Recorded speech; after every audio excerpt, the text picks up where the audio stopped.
Hello, everyone, and welcome back to our journey through the Bible.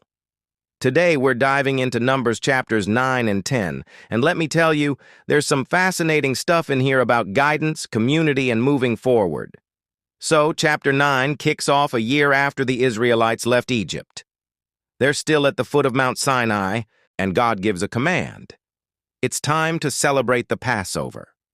This isn't just a suggestion, it's a foundational act of remembrance for their deliverance. But a problem comes up right away. Some men had become ceremonially unclean because they had handled a dead body, which was part of their respectful burial duties. They come to Moses and Aaron, genuinely distressed, asking, "Why should we be kept from presenting the Lord's offering at the appointed time with the rest of the Israelites?" I love this moment because it shows their heart. They weren't trying to get out of a responsibility. They desperately wanted to participate. And what does Moses do? He says, "Wait here until I find out what the Lord commands concerning you." He doesn't make up a rule on the spot. He takes their real-life problem directly to God. God's response is incredibly gracious. He establishes what we call the second Passover. Anyone who was unclean or on a long journey during the first Passover could celebrate it 1 month later.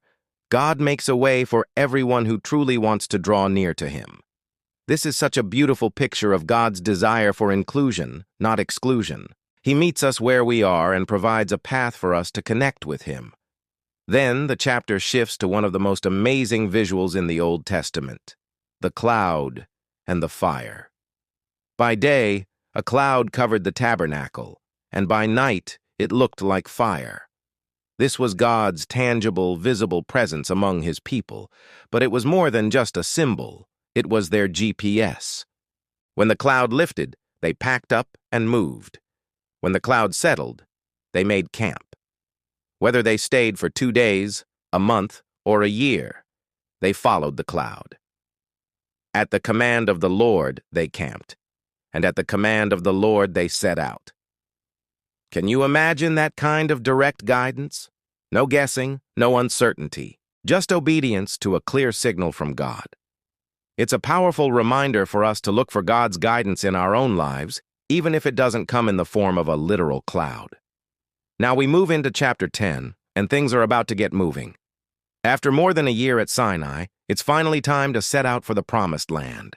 God instructs Moses to make 2 silver trumpets. These weren't just for making noise, they were a sophisticated communication system.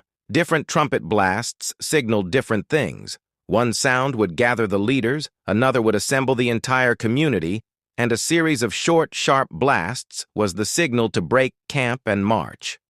The trumpets were also used in times of war to call on God for help and during festivals to rejoice before Him.